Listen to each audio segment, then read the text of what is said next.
형제자 여러분 안녕하세요. 오늘은 4월 30일 화요일 복된 생애로 이끄는 관용의 마음이라는 제목으로 창세기 50장 15절부터 26절까지를 묵상합니다. 15절 요셉의 형제들이 그들의 아버지가 죽었음을 보고 말하되 요셉이 혹시 우리를 미워하여 우리가 그에게 행한 모든 악을 다 갚지나 아니할까 하고. 자, 요셉의 형제들은 아버지 야곱이 죽은 다음에 불안에 들었습니다. 이제 아버지가 죽었으니까 요셉이 이제 아버지 때문에 그동안 미뤄왔던 자신들에 대한 보복을 하지 않을까 두려워했다는 것이죠. 자, 계산해 보면 요셉이 형들을 만나고 아버지를 초청한 그때 그 이후에 흉년이 5년 동안 더 있었어요. 그리고 야곱이 17년 동안 애굽에 살았습니다. 그러면 22년이 흘렀어요. 야, 22년 동안 요셉의 형제들은 늘 불안 속에 살았다는 것이죠. 자, 요셉이 형들을 품고 가족들을 품고 사랑하고 그 모든 것을 자책하지 말라고 얘기하고 용서하고 품었는데도 불구하고 거기에 용서에 대한 자신감과 확신이 없었습니다.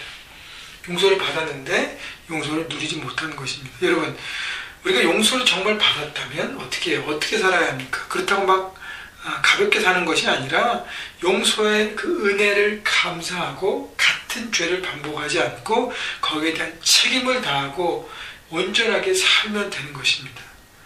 그런데 형들은 22년 동안 계속 불안에 떨었다는 것이죠. 용서를 받았는데 자기 고집과 생각과 아집에 묶여서 그 용서를 완전히 받아들이지 못한 것입니다.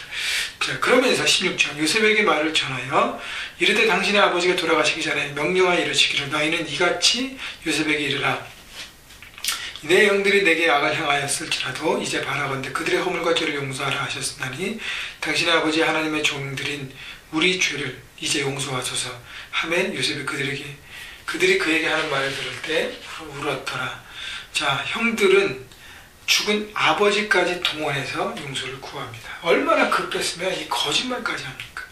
근데 중요한 것은요, 요셉의 반응이에요. 요셉이 그 얘기를 듣고 형들의 어떤 그 아직도 잘못된 죄악들 질책하지 않고 그냥 물었습니다. 긍휼한 마음 본 거예요. 여러분, 큰 자와 힘 있는 자와 축복받은 자는 여자간 사람을 바라보고 정죄하고 질책하기 전에 먼저 품습니다. 품고 난 다음에 나중에 그 다음에 가르치고 인도하는 것입니다. 요셉의 마음에 여러분 축복받고 은혜 받았다면 삶의 현장에서 아직도 자기 상처에 묶여있고 아직도 그 여러 가지에 묶여서 쓰러지고 넘어지고 연약해하는 모든 사람들을 바라보면서 여러분 그 긍휼한 마음, 안타까운 마음으로 바라보시기를 바랍니다. 18절 그 형들이 또 친히 와서 요셉 앞에 엎드려 이르되 우리는 당신의 종들입니다. 형들이 어릴 때 요셉의 꿈을 보고 화를 냈지만 결국 어떻게 해요? 또 이렇게 됐잖아요. 꿈은 하나님의 비전과 계시였기 때문에 하나님의 뜻대로 다 이루어졌다는 것입니다. 19절 요셉이 그들에게 이르되 두려워하지 마소서 내가 하나님을 대신하리이까. 형들에게 두려워하지 말라고 얘기합니다. 그러면요 내가 하나님이 대신해서 죄에 대한 책망은 하나님께서 하신다는 것이죠. 나는 하나님이 아니라고. 그 다음에 20절 당신들은 나를 해하려 하였으나 하나님은 그것을 선으로 바꿔서 오늘날 같이 많은 백성의 생명을 구원하게 하시려 하셨나니. 요셉이 형들을 처음 만났을 때 얘기했던 것 똑같은 얘기를 하는 것이죠. 하나님께서 나를 이곳에 먼저 보내셨고 여러 가지 삶의 고통과 아픔과 상처는 있었지만 그 모든 것들을 선으로 바꿔줬다는 거예요. 모든 것이 합력하여 선이 이루어졌다는 것입니다. 그래서 이 모든 과정을 통해서 하나님은 나에게 비전을 주셨다는 것이 많은 백성의 생명을 구원하는 것. 그래서 애굽과 요셉의 가족들과 주변 모든 사람들과 많은 사람들을 살리는 생명을 살려내는 그런 역할, 비전을 감당했다는 것입니다. 여러분, 우리도요 하나님께서 우리의 삶에 많은 연단과 고난을 주신 이유는 그를 통해서 하나님을 쓰시기 위한 것입니다. 사람을 살리고 생명을 살고 영혼을 살리기 위해서요. 어떤 분야와 어떤 영역에 있는 사람인지는 하나님이 우리 각자에게 다 다르게 부르셨습니다. 그렇기 때문에 우리는 늘 생명을 구하고 영혼을 살리고 사람을 살리는 일에 여러분 쓰여져야 할 것입니다. 그래서 일터에서도 마찬가지고요.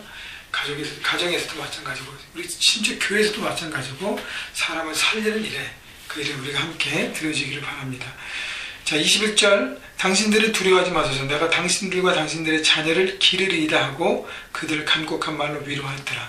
자, 용서함을 다시 한번 보여주면서 내가 당신들과 당신 자녀를 기르라는 것은 내가 리더십을 가지고 당신들을 케어하고 인도할 것이다.